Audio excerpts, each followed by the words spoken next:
On est en compagnie de Didier Fogg. Bonjour Didier. Bonjour. Vous êtes le patron d'SQLI qui vient de sortir des résultats.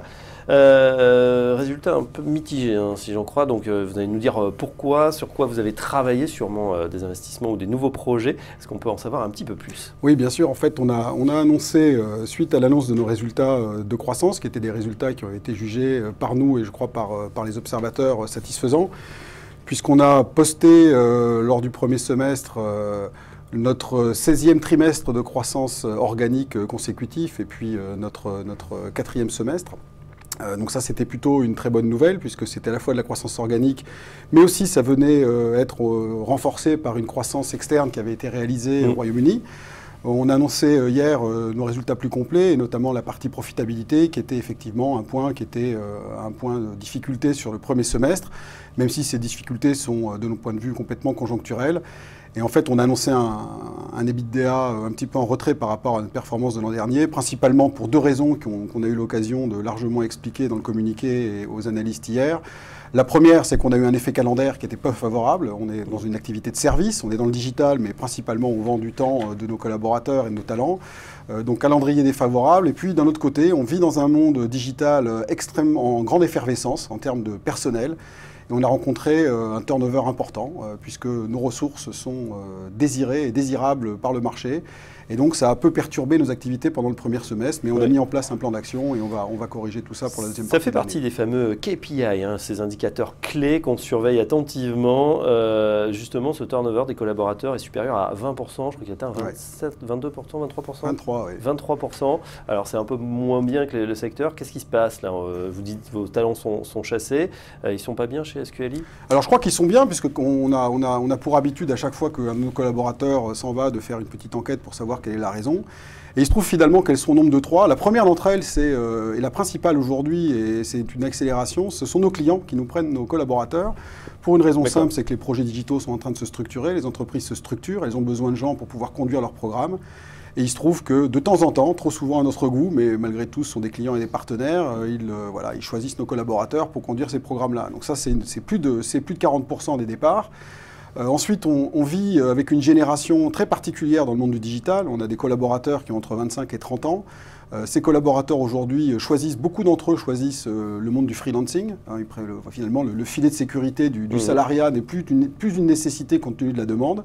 Et donc beaucoup d'entre eux choisissent une aventure plus entrepreneuriale, que ce soit de devenir freelance, et souvent ils travaillent pour nous d'ailleurs à cette occasion, ou alors la création d'entreprise. On a une effervescence de start-up et on continue à fueler ça. D'accord, c'est-à-dire que finalement ils se forment chez SQLI et ensuite ils volent de leurs propres ailes, soit chez le client directement, qui les débauche finalement, soit en créant leur propre boîte. Bon, vous ne pouvez pas leur jeter la pierre. Hein. Vous êtes on n'est pas là pour leur jeter la pierre. Par contre, on aimerait... Par contre, il faut recruter du coup de nouveaux talents derrière. Est-ce qu'il y a eu pénurie aujourd'hui? On dit que la France forme des talents. Est-ce qu'il y en a suffisamment? Est-ce qu'il y a ce vivier qui reste riche, profond selon vous, ou on commence à être dans une zone un peu tendue? Alors la France est un pays très riche de talents dans le monde du digital. On a des écoles d'ingénieurs ou des écoles de commerce pour tout ce qui touche aux activités marketing qui sont très dynamiques et de réputation mondiale. Donc de ce point de vue-là, on a des gens et des collaborateurs qui sont disponibles, pas suffisamment. On a vu récemment des statistiques qui annonçaient un vrai manque à horizon 2020 pour ce type de talent. C'est pour ça qu'on a beaucoup travaillé notre attractivité, notre marque employeur, comme on dit, et pour nous permettre de recruter les talents.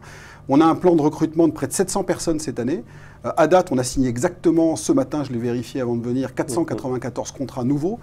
Donc on est finalement dans une dynamique de recrutement qui est importante. Aujourd'hui, pour nous, l'attractivité est une chose qui est réelle et on n'a pas trop de sujets pour faire venir des talents. Par contre, il faut qu'on trouve les voies et moyens pour les garder plus. Donc ça fait maintenant de près 4 ou 5 mois qu'on a lancé un grand programme de refonte de nos locaux, de refonte de nos méthodes de travail, de refonte de la façon dont on interagit avec nos collaborateurs, pour faire en sorte qu'ils restent plus longtemps. On sait qu'ils ne resteront pas à vie. Hein. L'emploi à vie, c'est sûrement pas une vertu cardinale du monde du digital, qui est un monde en pleine évolution. Mais voilà, il faut qu'on s'attelle aujourd'hui à faire en sorte de les fidéliser mieux et d'avoir, au-delà de cette attractivité, de faire en sorte qu'on puisse prolonger l'expérience avec eux un peu plus longtemps. Mais fort de ça, on est assez convaincus qu'on a tous les moyens pour le faire. On va pouvoir stabiliser cet indicateur qui a un peu perturbé l'activité sur le premier semestre. Pour la suite de l'année, après cette saisonnalité dont vous nous avez dit, vous avez expliqué un petit peu compliqué, on a vu quand même que vous avez de plus en plus de beaux contrats, hein, des poids lourds du CAC 40 notamment, vous internationalisez. Quels vont être les prochains défis, les prochaines milestones pour SQLI?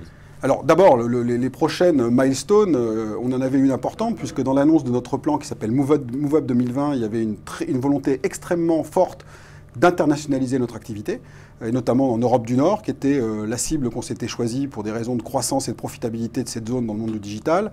On a réalisé maintenant depuis un peu moins d'un an près de 3 acquisitions, une première au Royaume-Uni, une deuxième en Suède il y a quelques mois, et on a annoncé lundi l'acquisition d'une société un poids lourd du digital et du monde du e-commerce qui va assurer notre présence à la fois en Hollande, aux Pays-Bas, mais aussi en Allemagne et en Espagne. Donc avec cette 3e acquisition, c'est vraiment déjà un volet important de notre plan qui est celui de l'internationalisation de notre activité en Europe qui est maintenant réalisé. On va maintenant s'atteler à développer les synergies et l'intégration. C'est un premier point. Le deuxième sujet qui est aussi une très bonne nouvelle sur le premier semestre et sur les trimestres qui vont venir, c'est la transformation du mix de notre activité vers des activités qui sont le cœur de notre stratégie, autour de ce qu'on appelle les plateformes d'expérience digitale, que ce soit des plateformes d'e-commerce ou des pures plateformes expérientielles. Aujourd'hui, c'est une part plus que substantielle de notre activité. Plus de 60% de notre activité est consacrée à ça. À horizon 2020, on veut que ce soit plus de 80%. Nous sommes en phase avec ça, puisque ce sont des activités stratégiques qui croissent au premier semestre à plus de 35%. Voilà, donc ça devrait finalement être, vous êtes plutôt confiant pour ce deuxième semestre, là, pour les investisseurs qui s'étonnaient peut-être cette contre-performance? Alors, on peut les rassurer, puisqu'on a annoncé hier qu'on anticipait pour le deuxième semestre une très forte progression de notre ROC et notre EBITDA. Bon, bah, ça parlera donc à tout le monde. C'est vrai que le parcours boursier a été plutôt très positif pour ceux qui vous suivent déjà depuis plusieurs années. Question classique, on va dire, mais pas d'adossement. Est-ce que vous êtes plutôt une proie ou plutôt un prédateur dans le monde justement du digital et de ces ESN en ce moment? Alors j'aurais tendance à dire que dans ce monde du digital, tout le monde est à la fois une proie et un prédateur. On a démontré, même si la prédation me semble un mot un peu agressif dans la façon dont on envisage les acquisitions qui ont été réalisées, nous-mêmes, on en réalise près de 3 en l'espace d'un an. Maintenant, c'est vrai que... Taille des cibles à peu près, Didier Focq? Alors aujourd'hui, la dernière acquisition, elle faisait un peu moins de 20 millions d'euros, un peu moins de 200 collaborateurs. On va rester sur cette taille de cible. Jusqu'à présent, on avait tendance à acquérir des sociétés un peu plus petites. Aujourd'hui, on voit que notre plan et l'accélération qu'on veut donner à notre transformation nécessitent l'acquisition de sociétés de taille un peu plus importante. Maintenant, notre attractivité, elle est forte sur le marché, on le sait aussi, on a un capital qui est ce qu'il est, il est relativement ouvert, et forcément, on doit faire l'objet de certaines analyses par certains. Bon, voilà, on en saura un petit peu plus. Vous viendrez nous en parler s'il y avait une opération d'envergure qui se préparait, soit dans un sens, soit dans un autre, croissance externe ou bien rachat. Merci Didier. Merci Didier Focq, le PDG d'SQLi, ce matin avec nous sur TV Finance. Dans un instant, on se reconnecte au marché. À tout de suite.